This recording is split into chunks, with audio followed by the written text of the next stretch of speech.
The hunting camp sat on the edge of a remote Louisiana swamp, miles from civilization. The men had come for the deer, drawn by stories of massive bucks roaming the bayou. But as the sun dipped behind the cypress trees and the mist slithered over the water, the real stories, the ones people don't tell too loud, came creeping back. Old Henry, the oldest of the group, spit into the fire and looked at the younger hunters. "Y'all ever hear about the Rougarou?" Jacob, the newest and youngest of the hunters, smirked. "That's just some old Cajun legend, right? Like a werewolf?" Henry's face stayed serious. "It ain't no legend, boy." He leaned in, his voice low. "The Rougarou don't come howling at the moon like in them movies. It don't need no full moon at all. It's cursed. Used to be a man, but now it stalks the swamps, sniffing out sinners and trespassers. If it locks eyes with you, it don't stop hunting till it gets what it wants." Jacob swallowed hard, but the other hunters chuckled. They spent the rest of the evening swapping stories and drinking whiskey, trying to shake the unease Henry had planted in their heads. But that night, the swamp felt different. Something in the trees. The campfire crackled as the hunters settled into their tents. The wind whistled through the cypress branches, rustling the Spanish moss like skeletal fingers. Frogs croaked, crickets sang.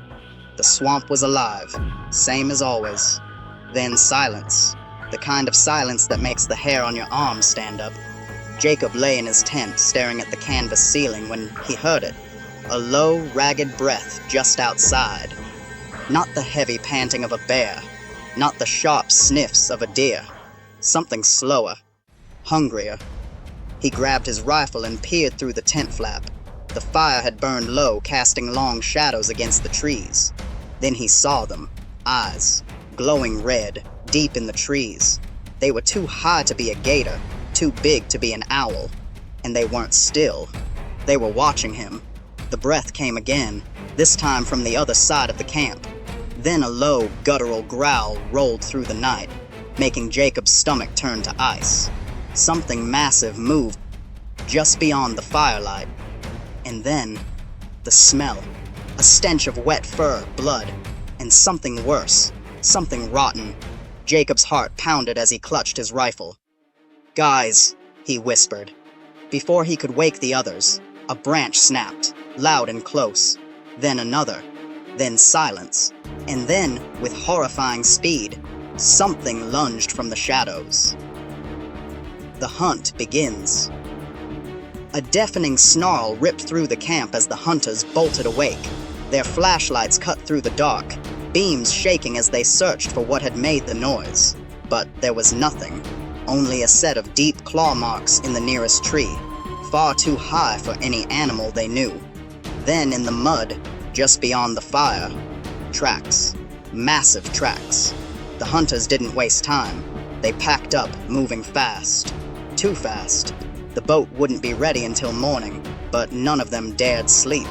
They sat around the fire, backs to each other, rifles in their laps. The night stretched on. More growls, more breathing, more eyes. Then, just before dawn, Henry whispered, "Don't look." Jacob's hands shook. "What?" But before Henry could answer, something moved. Fast. A blur of black fur and gleaming teeth shot between the trees. A shadow, huge, hunched, running on two legs. The Rougarou. Jacob caught a glimpse before shutting his eyes.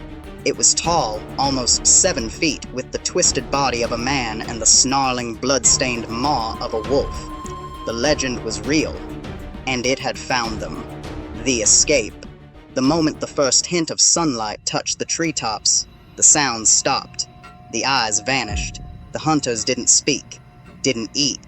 They grabbed their gear and shoved off into the water, pushing their boat as fast as it could go. As the mist curled behind them, Jacob glanced back one last time. On the shore, half hidden in the cypress trees, stood the Rougarou, watching, waiting, and smiling. They never returned to that hunting camp again, and Jacob never laughed at old stories after that.